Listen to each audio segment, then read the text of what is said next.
Olá, gente! No episódio de hoje eu vou conversar com Thaís Ataíde sobre neurose cultural e o português. Thaís Ataíde é psicóloga, psicanalista, escritora, educadora e degustadora de memes.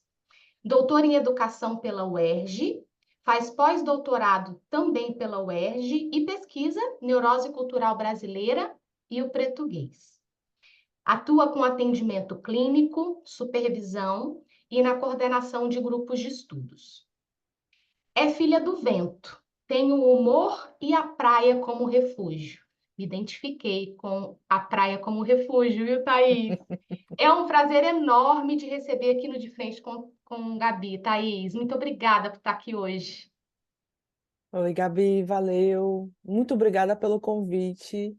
Acho que vai ser uma conversa muito prazerosa, porque vai ser uma conversa bem para a gente se conhecendo, conhecendo um pouco mais a pesquisa, né? Mas também falando do que a gente está escrevendo aí, né? Em relação à Ótimo, psicanálise. ótimo, muito bom. Obrigada por Muito compartilhar um obrigada. pouco da tua pesquisa com a gente. Uhum. Eu vou começar com uma pergunta assim, bom, por que a psicanálise? Conta pra gente como foi seu encontro com a psicanálise. Mulher. Aquelas, né? Senta que lá vem história. Então, enfim, acho que meu primeiro contato foi na faculdade de psicologia, e aí eu brinco foi uma relação de amor e ódio, assim, né? Que eu ficava, ai, que incrível, que interessante, nossa, que péssimo, meu Deus. E aí foi, né, nessa relação, até que eu tive um professor que ele falava um pouco mais da teoria lacaniana, né? E aí a teoria lacaniana me chamou muita atenção, e aí eu quis estudar mais, enfim, quis procurar, aí fui procurar, né, escola de psicanálise. Eu entrei na faculdade em 2003, né? Então ali lá por 2005, 2006 mais ou menos, eu comecei a frequentar a escola de psicanálise, né, a fazer grupo de estudos. E aquilo sempre foi se tornando algo muito interessante para mim, assim, que fazia sentido. Hum, Mas o meu mestrado no doutorado, né, eu não quis estudar especificamente psicanálise, né, eu quis estudar outras questões, que eram questões que me atravessavam, enfim, né, gênero, raça, mas sempre estudando psicanálise, sempre de olho na psicanálise, né, achando que era um movimento interessante. Por quê, né? O que sempre me chamou a atenção na psicanálise, né, e até hoje, é o fato de ser um saber, né, que não dá para você aprender um curso, né? Então assim, não adianta você fazer fiz um curso de psicanálise, 84 anos fazendo curso de psicanálise. Não, né, não é isso. É o que passa pelo corpo mesmo, né? Passa pela gente, inclusive é importante que isso passe pela gente, para que você para poder acessar alguns conceitos da psicanálise, né? Muitas vezes eu saí da análise assim meio desnorteada e tal, e eu ficava assim, caramba, aí do nada, caraca, aquele conceito, né? Assim, o negócio vem e eu acho e eu brinco que eu aprendo psicanálise em ondas mesmo, né? Assim, é aquele negócio que vem em ondas, tipo assim, ah, tá, saquei isso aqui. Ah, não, agora eu saquei outra coisa. Então, isso me chama atenção, né? Porque eu acho que não tem como você aprender psicanálise, não tem como você fazer psicanálise sem passar por isso que é seu, né? De inventar algo que é seu e de, portanto, transmitir, né? Algo que é seu também a partir da psicanálise. É uma invenção, né? Eu acho isso muito bonito, sempre achei isso muito lindo. E aí, uhum, hoje, na clínica, né, atendendo, isso vai ficando cada vez mais nítido, né? Essa invenção que cada sujeito faz, né? uhum. Muito legal. E eu acho que é isso mesmo, né? A gente vai inventando, vai. Acho que a gente vai aprendendo a inventar e vai entendendo o nosso modo de inventar, né? Nosso modo de invenção. E é muito interessante essa questão que você traz, assim, de pensar. Sempre situo a análise, sem dar, claro que também o estudo teórico, né?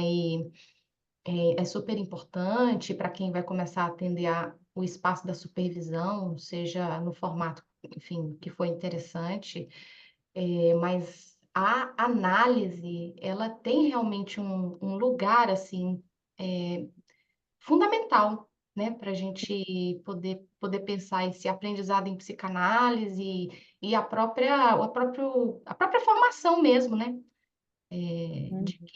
de quem pretende clinicar, enfim, né, tá nessa função de analisar, né, um texto clínico. E eu fiquei também pensando como é que foi o seu encontro com a Lélia. Foi na academia? Foi no meu acadêmico, como eu disse, né? Fui estudando sempre apontando para gênero e raça, né? Algo que sempre me interessou e que, na verdade, foi um pouco assim, né? Quando eu terminei psicologia, eu quis fazer um trabalho final voltado para as questões de gênero, pensando. Eu comecei em 2003, terminei em 2012, né? Eu fiz faculdade particular, então aquela coisa, trabalhava o dia inteiro, estudava à noite, então demorei quase 10 anos para me formar, né?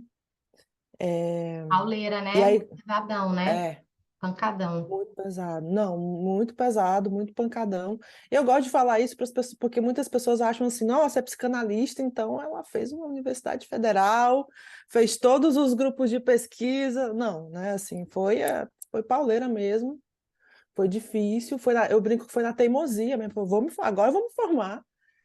E aí, quando eu estava me formando, eu trabalhava no Transgrupo Marcela Prado, né, que é uma instituição voltada para direitos das pessoas trans.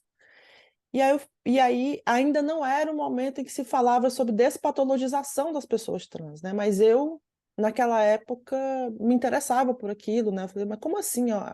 É uma patologia, né? E aí, me interessando por aquilo, eu quis fazer um trabalho a partir disso, né? Quis pensar como que a psicanálise, né? A teoria, né? Da psicanálise não nos leva para uma patologização, né? Ou pelo menos não deveria, ainda que alguns psicanalistas façam isso. Uhum, Mas que poderia ajudar ali de alguma forma a pensar como uma identidade, né? Enfim, como algo daquele sujeito, né? E aí, fazendo esse trabalho, eu percebi que eu não tinha argumentos, eu não tinha teoria mesmo, né? Não conseguia falar sobre isso. E também porque tinha uma resistência da época, né? Porque aí, em 2012, ninguém queria muito entrar nesse assunto, né? Ah, não, isso aí Por que não é uma patologia, né? Então, era um momento de patologização muito forte. E aí eu fui para o meio acadêmico, pensando no gênero e raça e olhando sempre para a psicanálise, estudando também nas escolas, né, enquanto isso. E aí, no doutorado, foi que eu fui fazer alguma disciplina, doutorado aqui no Rio, e aí fui ler Lélia Gonzalez, né? Racismo e Sexismo na Cultura Brasileira. Não tinha lido ainda Lélia Gonzalez, né? Não sabia da existência dela como autora, mas, assim, algo muito distante. E isso faz parte, inclusive, do próprio episteminicídio, né? Que acontece, né? Aqui no Brasil, que é justamente de não dar visibilidade, né? Inclusive inferiorizar a cultura negra, a cultura indígena, né? Como se fosse algo menor, como se fosse algo que não tem relevância, uhum. que faz parte do todo o processo, né? Do racismo do Brasil, né? Do processo de embranquecimento, que a gente sabe que está aí, né? Isso é histórico. Então, quando eu cheguei em Lélia Gonzalez, eu falei, gente, é isso, cara. Né? Eu lembro que era domingo, eu ia para a praia, e eu, assim, gosto muito de praia, mas eu não conseguia ir para a praia, porque eu falei assim, não, eu preciso ler mais, eu preciso saber mais, né? Então, eu fiquei muito apaixonada pela Lélia Gonzalez, porque o que ela faz com a psicanálise, né? Como ela usa a psicanálise, como ela usa a linguagem, na verdade, né? Ela é muito debochada. Ela vai escrevendo, assim, com deboche, assim, com tipo, eu vou falar, né? Como ela mesma diz, o Aham, lixo vai falar e vai falar numa boa, e fala mesmo, né? exatamente. É sensacional. Então, quando eu li a primeira vez, eu fui capturada, não tem outra palavra, fiquei capturada mesmo, assim, e fiquei ali tentando ler outras coisas, e desde então isso ficou na minha cabeça, né? que é neurose cultural brasileira, né? O que é português? Ela vai falando disso em outros textos também, de outras formas. E, sobretudo, né, acho que o gesto da Lélia Gonzalez de utilizar a teoria da psicanálise, né, para pensar como se dá o racismo e o sexismo na cultura brasileira, como que essa operação acontece no nosso cotidiano, né? Eu acho que é muito genial. Uhum, Ela utiliza da psicanálise, ela fala, bem, então tá, beleza, o racismo está aí, mas tem algo que é do inconsciente, né? Tem algo que não é apenas da ordem da que a gente vai se encontrar socialmente, a gente vai se organizar socialmente, isso é importante, mas tem algo que é do inconsciente, tem algo que esse sujeito está fazendo aí que ele nem sabe o que está fazendo, né? Mas aí, em vez de falar, ela fala do sujeito, ela fala da sociedade mesmo, né? Dessa adolescente neurótica que é o Brasil, como ela mesma diz, né? Então, o que que a nossa sociedade, o que que a nossa cultura, né, não está querendo saber? uhum, Eu, e aí para mim, ela inaugura, ela faz esse gesto que para mim é muito importante, né? Junto com Neuza Santos, né, que também vai pensar no consciente, Isildinha Batista Nogueira, né? Atualmente na contemporaneidade, que tem um livro, né, sobre a cor do inconsciente, que é incrível, que ela vai fazer o mesmo giro, né, de pensar que o racismo não deve ser pensado apenas pela via organizacional, política, mas também pensar pela via do inconsciente, né? Que é isso que a gente não quer falar, isso que a gente não quer dizer, né? E que a gente, mas que ao mesmo tempo está aí acontecendo todos os dias. uhum, uhum. É muito bom mesmo. É interessante, você falou que você ficou capturada, né? Essa foi a mesma sensação quando li pela primeira vez e quando fui reler agora, né? Para a gente poder conversar. A sensação de captura é interessantíssima. É interessantíssimo porque que é isso, a Lélia consegue capturar a gente com tanto por essa forma como ela escreve e fala também, né? É, mas principalmente do modo como ela vai fazendo essas articulações e amarrações, né? Como ela vai pensando os conceitos, a história, porque eu acho que é isso, ela fala muito da nossa história, da história do Brasil, Uhum, né? uhum, E pensar os efeitos disso nesse velamento do racismo, né? Nesse, enfim, eu acho que ela vai trazer que eu estou pensando a neurose cultural brasileira como um conceito, né? Que ela vai, tanto como o português também, né? E aí é interessantíssimo. É engraçado que eu tinha o PDF, né? E aí fui nessa coletânea em que está esse texto e vários outros tão importantes da Lélia, né? E aí, então, vamos partir desse ponto, assim, né? Nesse texto, né? Racismo e sexismo na cultura brasileira, a Lélia Gonzalez discute a questão, então, né, de que o racismo se constitui como a sintomática que caracteriza a neurose cultural brasileira. Estou citando a Lélia, pegando um recortezinho lá da página 76. Você pode nos ajudar a destrinchar um pouco mais esse conceito? É conceito mesmo? É assim que é visto na academia? uhum. É um conceito, né? É um conceito que eu Aham, acho que é muito importante até hoje. E fico muito triste de saber que nem que muitos psicanalistas sequer conhecem Lélia Gonzalez, né? Assim, nunca é verdade. leram. Mas enfim, vamos lá. Eu gosto de uma coisa que ela fala logo no começo do texto, depois da epígrafe, que é assim, a epígrafe diz muito mais, né? Porque eu acho que a epígrafe, ela conta de alguma forma sobre a neurose cultural, ela demonstra, né? Ela mostra a neurose cultural brasileira. Essa epígrafe Uhum.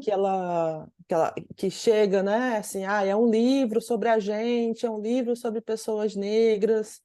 E aí convidaram a gente, que bacana que convidaram a gente, né? Ela vai ali com muito sarcasmo, assim, falou assim, que legal que convidaram a gente, mas não tinha lugar para a gente sentar lá na frente, então a gente teve que ficar aqui atrás, mas a gente não vai falar nada dos brancos, né? Os brancos estão fazendo um livro sobre a gente. E aí, em algum momento nessa epígrafe, começa assim uma briga E aí essa mulher negra que começa a briga, ela vai sendo acusada, né, de ser uma barraqueira, de ser alguém, né, atrevida, de ser alguém que quer bagunçar a festa, que quer estragar a festa. E no final das contas, na epígrafe a cena fica assim, né? Mas também nunca mais vamos convidar essa mulher, né? Olha aí, olha essa neguinha atrevida aí, né? E aí a festa acaba em confusão, né? Eu gosto dessa epígrafe porque eu acho que ela tem muitos elementos, né? Primeiro porque eu acho que a gente vive essas cenas até hoje de outras formas, né? Eu acho que até de formas politicamente corretas, né? Do tipo, ai, vamos chamar, claro, vamos fazer assim. Mas não significa que o racismo não esteja ali, né? Me parece que me parece hoje em dia, trazendo um pouco mais para a contemporaneidade, né? Que é um pouco do trabalho também que eu faço, que é pensar como que o que a Lélia disse, né? Como que isso se atualiza hoje em dia. Então, acho que a partir dessa ideia de politicamente correto, de falar as palavras corretas, né, ou de chamar pessoas negras, pessoas indígenas, pessoas trans, para fazer uma fala, para dizer alguma coisa, é como se, ou mesmo, né, dar bolsa, né? Ah, não, agora tem bolsa aqui, né, para pessoas negras, pessoas trans, pessoas indígenas, então a gente não é mais preconceituoso. Tá Como se resolvido, isso né? Como tivesse resolvido a questão. acabou, encerrou o racismo. Nossa, eu não sou racista. O racismo é estrutural, né? É a palavra que, inclusive, adora se dizer hoje. E aí, me parece que essa cena se repete, só que agora assim, né? Com essas outras condições. E aí é que se demonstra mesmo o racismo, né? Porque quando, no final das contas, quem sai como errada, né? Quem sai como barraqueira, quem sai como alguém ingrata, como alguém atrevida, é essa mulher negra que vai lá e fala, né? Que como a Lélia Gonzalez mesmo diz, dá com a língua nos dentes. Então, me parece que o que ela vai dizendo é isso, assim, olha, já tem uma estrutura que já diz que ser uma pessoa negra, que pessoas negras vão fazer alguma coisa de muito ruim, né? Que pessoas negras não são pessoas boas, né? Que falta docilidade, né? Isso é uma coisa que eu tenho trabalhado muito, que é algo que ela fala, né, não tão aprofundadamente, mas ela fala, que é justamente essa docilidade das pessoas brancas, né, essa ideia de que as pessoas brancas são dóceis e as pessoas negras que são as raivosas. E quando sai desse lugar da docilidade, né, quando vem alguma raiva, isso é errado, né? Hum. Então, quando ela... E aí não é uma resposta ao racismo, né? A pessoa se torna só alguém raivosa. Então, me parece que nessa cena, quando ela descreve o que acontece, ela está mostrando ali como que o racismo é esse sintoma da neurose cultural brasileira. Por mais que todo mundo ali estivesse com boas intenções, o racismo continuou, né? Porque essa mulher não pôde participar de um livro sobre ela, de um livro que falava dela. E aí, no final das contas, ela não pode falar a história dela. Ela não pode Hum. falar como a linguagem dela, né? Que é essa linguagem que não é uma linguagem branca, né? Que não é uma linguagem que vai ser da forma que a branquitude espera, né? Mas é da forma dela. E eu acho que é importante falar, né, que a branquitude, quando a gente fala branquitude aqui, a gente está se aproximando um pouco de um conceito da Lia Weiner, que é um conceito que é pensando que a branquitude é uma função social, né? Para além de uma pessoa especificamente, é uma função social que é exercida, né, há muito tempo e que tem aí certos privilégios, certos acessos privilegiados a algumas coisas, né? Importante conceituar a branquitude. Então é assim que o racismo aparece como sintoma, né? Quando a gente fala algo que é quase naturalizado, assim, ah, não, mas meu Deus, não sei, essa pessoa é negra, então certamente ela é assim. Ou então e aí é uma coisa que a Lélia Gonzalez vai trazer mesmo, né? Quando a gente quer esconder que a gente fala, que a nossa linguagem, que a nossa cultura é negra, que a nossa cultura, ela não é uma cultura branca, Uhum. ainda que esse tenha sido o grande trabalho, né, que foi feito desde a época da abolição, né, de tentar fazer com que esse nacionalismo em que essa ideia de nacionalidade brasileira fosse uma nacionalidade branca, né? Inclusive tinha cartas, né, de políticos, de artistas da época que falavam que o Brasil ia se tornar um país branco e mestiço, não mais um O país. mestiço, Isso. como assim? Em 1911, o João Lacerda falou isso, né? Assim, em 100 anos, o Brasil vai ser um país branco e mestiço. Porque o processo de branqueamento, né, o processo de tornar o Brasil branco, é um processo que era defendido, né, e que não só era defendido, como era executado por várias áreas, pela ciência, né, enfim, por Uhum, artistas. Então aí uhum. que vem também o racismo científico, né, assim, essa pessoa aqui não sabe trabalhar, né, é porque ela tem é, se a gente for medir o cérebro dela, ela não tem um cérebro suficiente, que, né? Enfim, aí que começa-se também não só no Brasil, mas no mundo inteiro, né? E aí, isso, né, essa ideia do que é ser branco, do que é ser negro, ela ainda está na nossa sociedade, ela ainda Uhum. está ela está aqui com a gente. E a Lélia Gonzalez fala, não sei se eu estou indo muito para frente, tá, Gabi? Mas Pode ir falando, tá ótimo. eu sou a psicanalista que pira, Pense numa associação livre maravilhosa. Associação Livre Acadêmica. não é? Mas ela vai falando lá, ela vai falando assim, né, que é, o quanto se tem raiva quando se descobre que, na verdade, a língua que a gente fala, a nossa cultura, é uma cultura preta. É, se defende que não, né? Eu vou dar um exemplo muito prático. O funk é um patrimônio cultural, mas Aham. o funk é extremamente discriminado.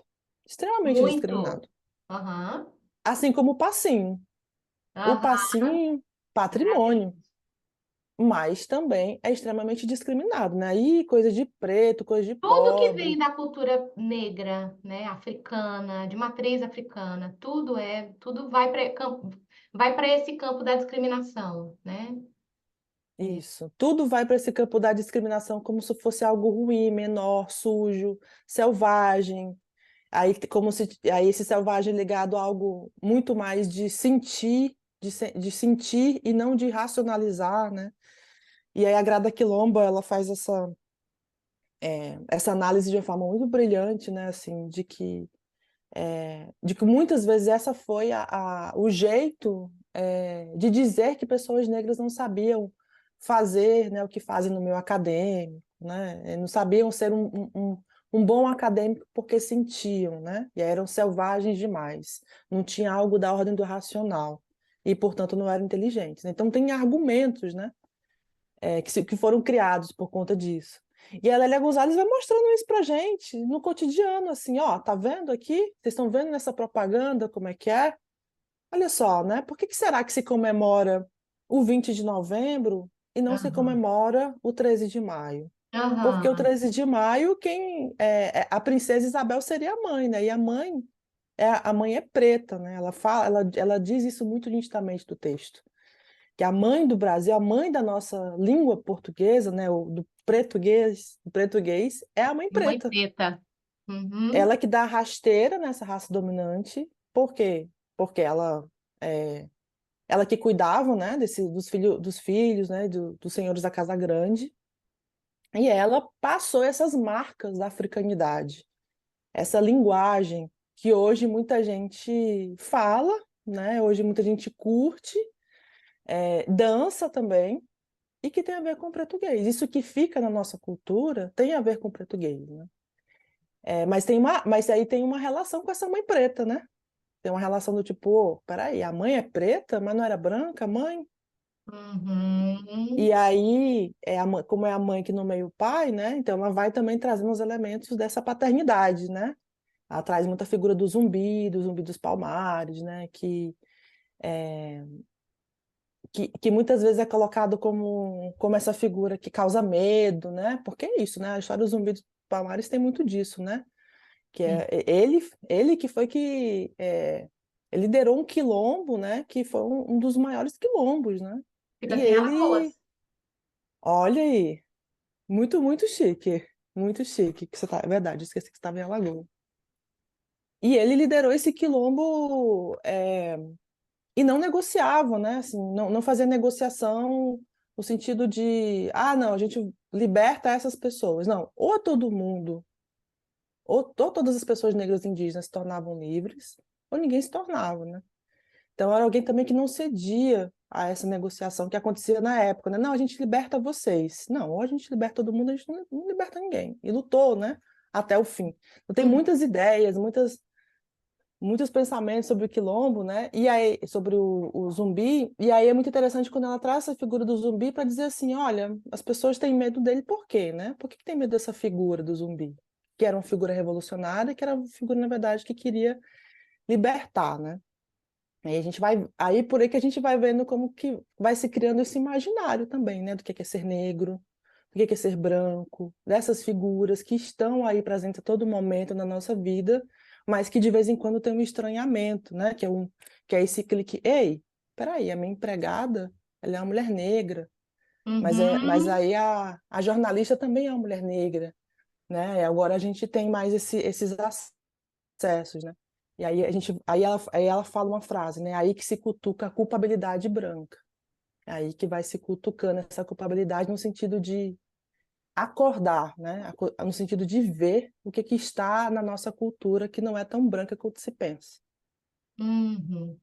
Muito bom esse compilado que você traz de várias outras perguntas que você já foi que eu tinha aqui colocado, né? Sobre essa questão da mãe preta, você trouxe e eu fiquei pensando num trecho que eu fui muito capturada, né? No texto quando ela vai falar sobre o português, eu queria trazer assim para a gente poder pensar um pouco dessas marcas linguísticas, assim, eu fiquei pensando muito como é pela via discursiva que isso do plano ideológico ele vai sendo, vamos pensar assim, transmitido, né?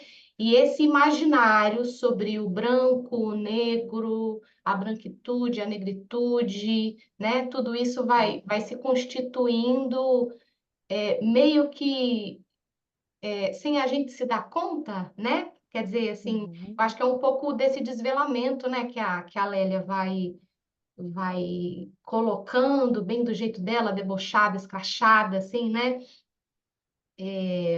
Mas antes de eu falar do português, também você trouxe a questão do que ela também traz no texto, que é assumir a própria fala, né? Eu acho que já com a uhum, epígrafe isso fica bem posto, né? Ela vai trazer essa perspectiva de assumir a própria fala, já que até então os negros estavam sendo falados. E aí eu fiquei pensando, estavam ou ainda estão? Eu fiquei assim com essa. Será que os negros ainda não estão sendo falados, né? uhum, E aí eu vou trazer essa citação da Lélia, só para a gente poder pensar. Ela fala o seguinte: ora, na medida em que nós negros estamos na lata de lixo da sociedade brasileira, pois assim determina a lógica da dominação, caberia uma indagação via psicanálise. E justamente a partir da alternativa proposta por Miller, ou seja, porque o negro é isso, que a lógica da dominação tenta domesticar. Ela coloca até entre parênteses, e consegue muitas vezes, nós sabemos. O risco que assumimos aqui é o do ato de falar com todas as implicações, exatamente porque temos sido falados, infantilizados. Infans é aquele que não tem fala própria, é a criança que se fala na terceira pessoa porque é falada pelos adultos. Então, que neste trabalho assumimos nossa própria fala, ou seja, aí você trouxe nessa essa parte, o lixo vai falar e numa boa, né? Então, eu fiquei muito pensando nessa perspectiva, assim, do negro ser falado e de ela recuperar e trazer, olha, a gente tem que assumir a nossa própria fala, né? E o que implicação isso tem, né? E fiquei pensando se estavam sendo falados ou ainda estão. O que você pensa? Eu, sobre essa coisa de estar sendo falado, de falar, né? Assim, eu acho que Muita coisa mudou, de fato, assim, né? Quando a gente pensa o tempo da Lélia Gonzalez, né? E hoje em dia.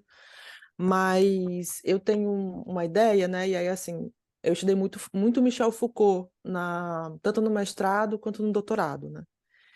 E uma coisa que Foucault pensa muito em relação aos discursos, né? Em relação àquilo que se diz, é que não é que, sobretudo em relação ao poder, né? Não é que a coisa se acaba, né? Mas a coisa se inventa. Então, o poder é inventivo, o poder vai encontrando novas estratégias, novas formas de estar ali naquelas relações, né? E aí eu acho que isso também é importante marcar, né? Que quando eu penso isso tudo, eu não estou pensando tanto nesse ser, né? Ser negro, ser branco, mas estou pensando nas relações entre Aham. pessoas negras e pessoas brancas e também da branquitude, né?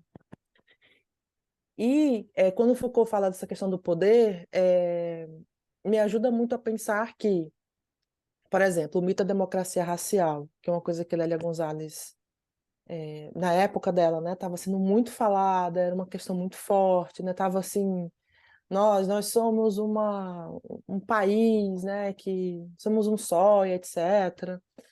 E, e foi combatido muito, né, ela e outros autores e autoras combateram muito essa ideia, né. E aí você pensa assim, hoje, não, mas hoje as pessoas minimamente sabem que tem racismo no Brasil.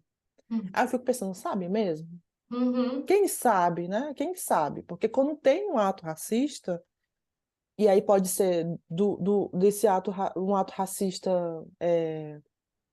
do cotidiano, né? Até um ato racista violento, no sentido da morte, né? Da morte física ou da violência física com essa pessoa, é muito comum as pessoas duvidarem. É Sim. muito comum as pessoas falarem assim, será? Mas assim, foi. Mas a pessoa que fez isso é tão legal, né? Que é o mesmo que se fala, inclusive, Não com teve a violência. intenção, né? É, que é o que se fala com violência contra mulheres também, né? Assim, não, mas é um cara Aham. tão legal, nossa, mas ele eu não acho que ele seria capaz de fazer isso, né? Como se tivesse a ver com a bondade, né? Se você fosse bom, então você não faz.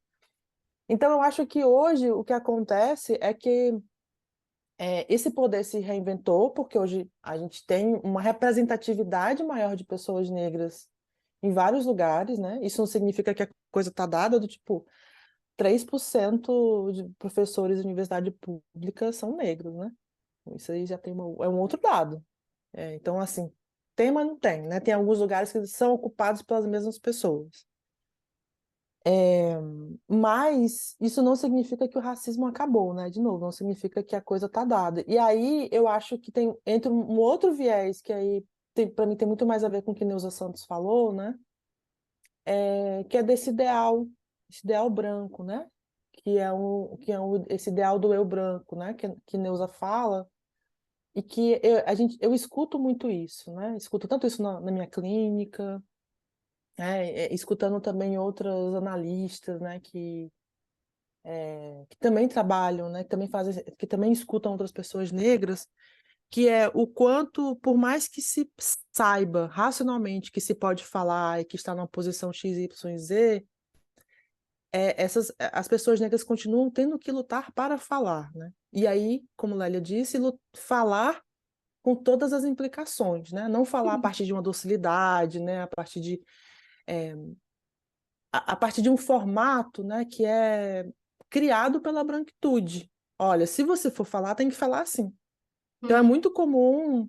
é, é muito comum e triste ver, por exemplo, amigas ou colegas ou pessoas que eu conheci antes e depois de entrar no lugar, que é um lugar é, mais hegemônico, né, digamos assim, que tem um certo título, e essa pessoa ficar extremamente embranquecida.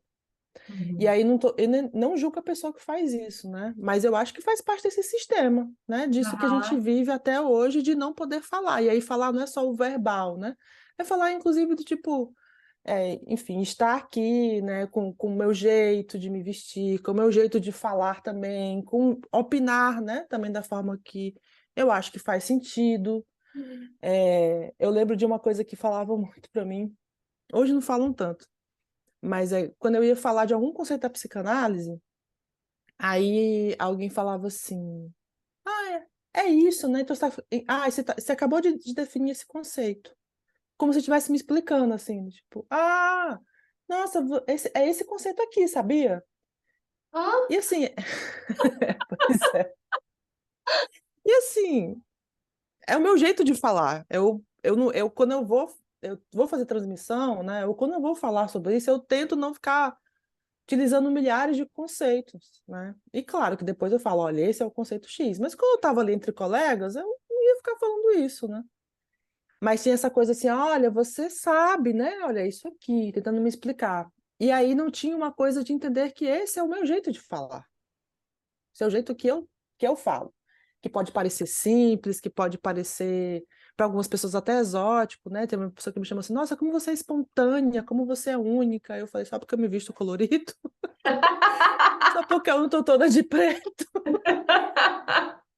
Então, eu acho que tem essa luta, sabe? Por enfrentar esse ideal do eu branco, né? Que eu acho que é algo que fica, né? Do tipo, não, eu tenho que falar dessa forma. Eu passei por isso muito no meu acadêmico, ainda passo, e sofro as consequências até hoje. Assim, eu percebo que quando eu vou falar algo mais sério, eu quase travo, assim, né? Hum, Que é uma forma de proteção mesmo. Tipo assim, ah, preciso falar dessa forma, porque senão eu sei que eu vou ser atacado, porque eu já fui.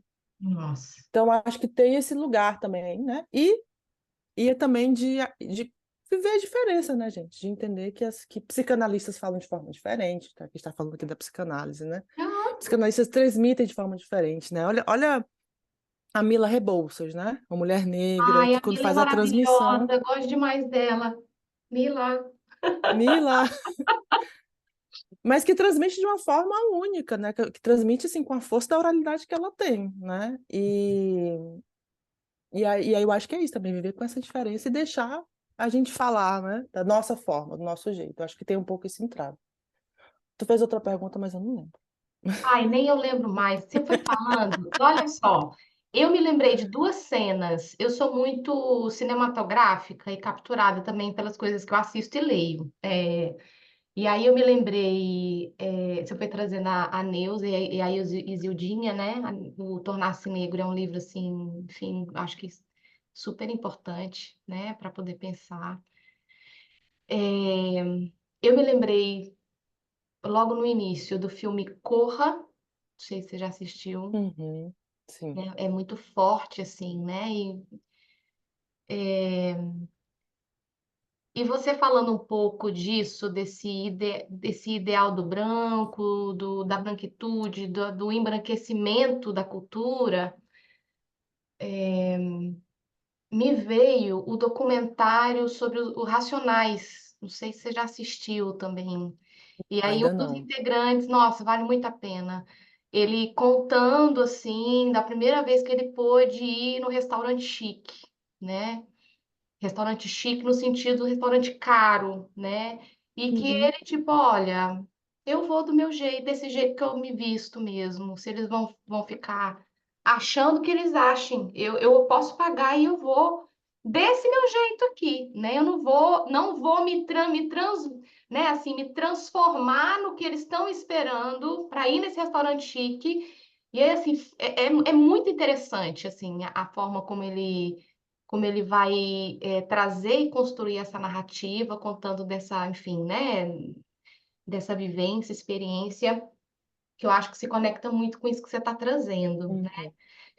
uhum, Esse mito da democracia racial, né, que a Lélia também acho que é, insiste muito, né, em trazer, e ela recupera isso na atualização do rito carnavalesco, né, para trazer um pouco uhum, esse lugar simbólico que a negra é posta, né, como rainha, e ao mesmo tempo ela vai trazer os termos mulata, empregada doméstica, né, para abordar e falar um pouco sobre também a violência simbólica, né, como esse mito é um mito no sentido de que, enfim, tem muitas coisas aí que são encobertas, o que que ele está escondendo mais do que mostra, né?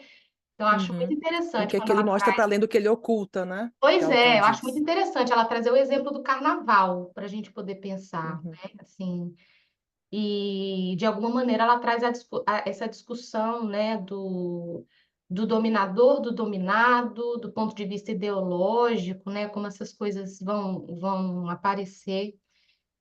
E eu tinha comentado do trecho que eu fui capturada, né? Quando ela traz do português, e ela vai falar o seguinte: é engraçado como eles gozam a gente quando a gente diz que é Flamengo.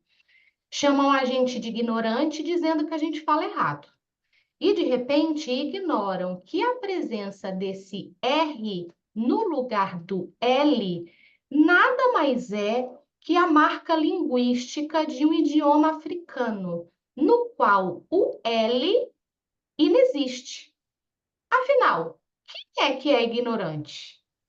Ao mesmo tempo, acham o maior barato a fala dita brasileira, que corta os R's dos infinitos verbais, que condensa você em se, o estar em tá e por aí afora. Não sacam que estão falando português, né? E aí eu me perguntei assim, como podemos pensar essas marcas na língua, no nosso português? Essas marcas linguísticas, elas atestam marcas da nossa própria história? Uhum. Com certeza.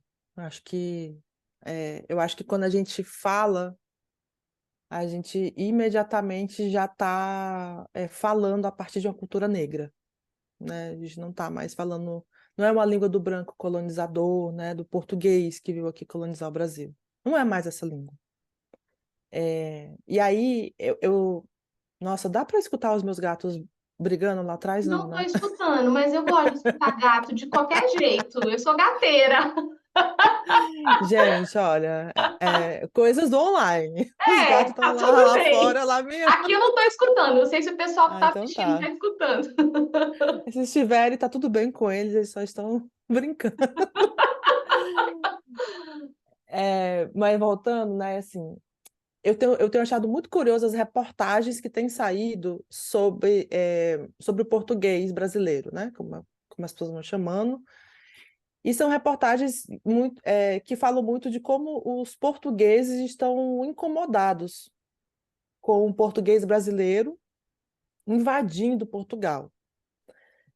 Inclusive de pais, né, que proíbem os filhos de assistirem, né, brasileiros falando, porque percebem que eles estão começando a falar brasileiro, né? E aí tem muitas, e aí se você lê as reportagens, né, como eu li, você vai percebendo que tem muitas falas racistas dos portugueses, né? Assim, e aí como se fosse quase uma contaminação, né? Estão contaminando nossas crianças, né? Inclusive desse ponto de vista. E aí isso para mim é uma forma de dizer assim, olha, a língua que vocês falam não é a mesma que a gente. Uhum. Eles dizem isso muito nitidamente, né? E eles têm medo, inclusive, de que essa língua tome Portugal, né? Porque também tem toda uma questão com Portugal, de que tem muitos brasileiros lá, né? Enfim, tem toda uma questão política também. Mas quando eu leio, né, essas diferenciações, inclusive de linguistas falando, né, atestando, olha, né, são duas línguas diferentes, para mim eles estão dizendo assim, o que a gente fala não é uma língua branca, é uma língua que revela essas marcas da africanidade, que a gente fala a todo momento, né, do jeito que a gente fala, do jeitinho, né, e a gente foi pensar em Brasil, tem um monte de sotaque, né, Nossa, você, muito. Inclusive o seu ia perguntar sobre o seu sotaque. Não tem muito é, sotaque carioca, não. não, é porque eu sou do Ceará, né, mas aí, Ai, que enfim, maravilhosa, nordestina também. Ai, amo. que é isso também, né? Eu sou do Ceará, você é de Alagoas, já são dois sotaques diferentes, né? Aqui no Rio é tem outras linguagens, né? Mas são linguagens baseadas no português, né? Assim, são linguagens que, que você não encontra, né? Nesse português do colonizador, né? Que E eu bom. acho isso que bom. E fora, e não só isso, né, mas a cultura que a gente vive todos os dias, né, a cultura que a gente consome todos os dias, a forma como a gente lida, né, com algumas questões. E aí eu acho muito interessante, né, perceber hoje no Brasil, né, o quanto essa cultura se revela, e ela é essa cultura que, como bem disse a Lélia, é uma cultura que é celebrada, né? Eu lembro muito quando teve as Olimpíadas aqui no Brasil, e aí é, eu lembro de que foi a nossa apresentação, né? Que foi uma apresentação muito rica, né? Foi uma apresentação basicamente negra e indígena. E aí de eu escutar algumas pessoas assim, ai, mas e outras culturas, né? Eu achei muito engraçado, assim, né? Mas ao mesmo tempo, né, o que se revela mesmo, o que faz a nossa cultura é isso, né? Se você vai no aeroporto hoje e que vai lá, lembrancinhas do Brasil, o que tem de lembrancinha do Brasil é a cultura negra e indígena. É verdade. É essa cultura. Não é uma outra coisa, né? Você não vai sair de lá com uma estátua de balé, sabe? Você vai sair de lá com outra coisa. E eu falo isso, né, porque assim como a Lélia fala do carnaval, Hum. eu acho que isso vai se atualizando em outras coisas, né? No funk, no passinho.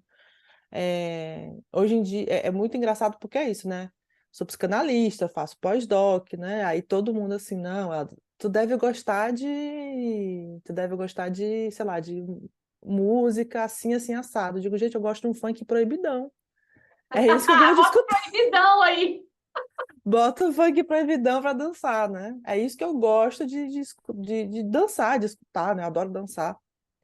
E aí tem essa coisa, né, do tipo, ser intelectual, essa coisa do intelecto, né, do saber, não pode ser a pessoa não pode falar, né, a partir do português, ela não pode se manifestar a partir do português, ela tem que gostar de balé, ela tem que gostar de música clássica, ela tem que gostar, sei lá, tomar vinho, né, e escutar aquela música para ela se acalmar, né, e não, eu gosto de ir pro samba, eu gosto de tomar uma cerveja, né, uma caipirinha, e eu acho legal falar isso, por quê? Porque eu escuto muitas pessoas falando assim, eu não posso ser psicanalista porque eu não sou dessa forma, né, Tem um e aí é outra coisa, estereótipo, né?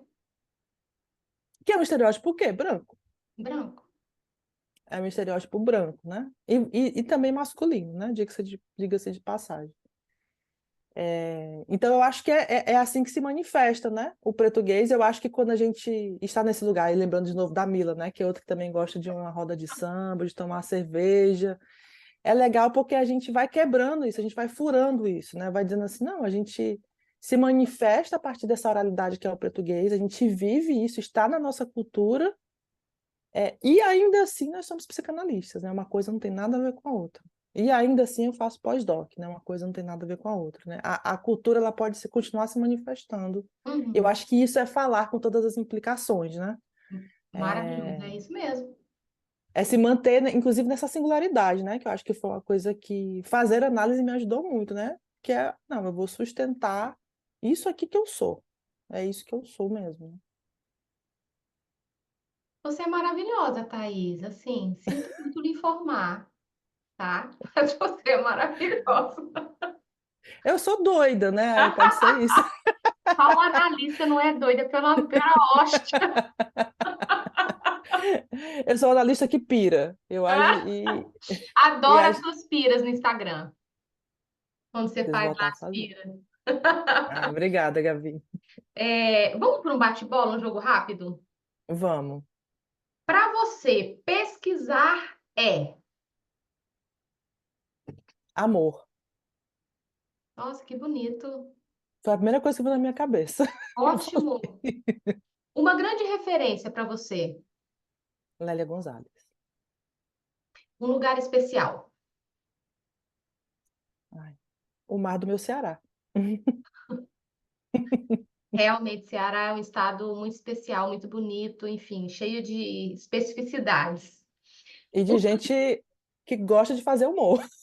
É verdade, é mesmo. É mesmo, tem essa, isso é muito peculiar do estado cearense, né? É, é. Um livro que te marcou. Ai, foram muitos, mas eu acho que o mais recente foi Solitária, que eu li ano passado, da Hum, Eliana Alves Cruz. Marcou muito, fez uma virada, assim. uhum. Uma autora importante para a formação. Poxa, que difícil, porque eu já falei Lélia Gonzalez, né? Mas você fala formação de psicanalista, Do formação. que você entende como formação? Uhum. Uhum. Poxa, eu iria repetir Lélia Gonzalez. Uai, você pode Que eu repetir? não sei. Você pode repetir e incluir outra. Tá, acho que Lélia Gonzalez, para minha formação, né? Lélia Gonzalez, acho que a Neuza Santos também. Eu tô aqui olhando porque eu tô olhando para cima, os livros que estão tudo mexidos. Que é os livros que eu acho que é os livros que a gente mexe mais, né? Aham. Sofia Faveiro, Ai, que eu sou super escreveu curiosa Psicologia para ler o Suja, Psicologia Suja dela. Todo mundo acho comenta. que são autoras assim que me inspiram muito, né? Audre Lorde, Beatriz Nascimento também, que tem inclusive um texto maravilhoso chamado Meu Negro Interno. Acho que todos os psicanalistas Hum, deveriam ler esse texto. Fica aí a dica. olha aí. Ah, meu Deus, fugiu aqui. Voltando para o bate-bola. Uma frase,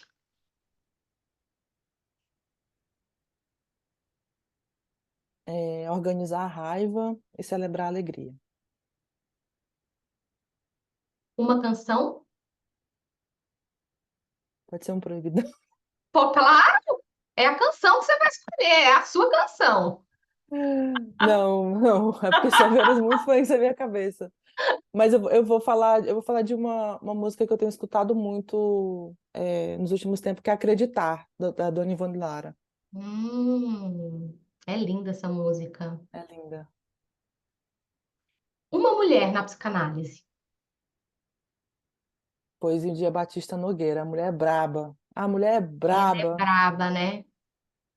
É E de uma maravilhosa. generosidade, assim, de transmissão que não é tão fácil de se ver hoje na psicanálise, né? Essa Uhum, generosidade, esse rigor teórico, né, ao mesmo tempo. uhum. E para finalizar, o que que você diria para as mulheres que estão nos assistindo agora? Eu diria que. Ai, gente, eu vou falar essa frase que eu amo, que inclusive está na minha tese de doutorado, que é a frase da mulher Pepita. Na terra de malandro nós somos bandidas, né? Que eu gosto de fazer essa relação que a terra de malandros para mim é esse terreno árido que é a psicanálise, né? Que muitas vezes é difícil de entrar, de estar, de dizer em voz alta eu sou psicanalista, mas que a gente não pode esquecer que a gente é bandida, né? Eles podem até ser malandro, a terra até é de malandro, mas a gente é bandida e a gente tem que ocupar essa terra. Pouco importa se a terra é de malandro. A gente é bandido, então a gente faz o que a gente quiser. Amei. Thaís, muito obrigada, muito obrigada. Foi uma delícia conversar com você, a gente poder trocar e agora compartilhar com quem quem está assistindo a gente. Muito obrigada mesmo. Gabi, muito obrigada pelo convite, eu adorei, foi um bate-papo super tranquilo, de boa, né? A gente foi falando aqui, pirando juntas. E acho que isso que importa, né? Acho que a psicanálise, nós que somos psicanalistas, precisamos também desse momento de escutar outras vozes, né? Escutar outras pessoas que não pensam como a gente pensa, né? Acho que isso é importante. Uhum, Trazer essa diversidade para uhum. dar voz na psicanálise. Então, muito obrigada e parabéns pelo seu trabalho. Acho que é um trabalho Obrigada, muito importante. obrigada. Um abraço, gente. Até a próxima. Beijo.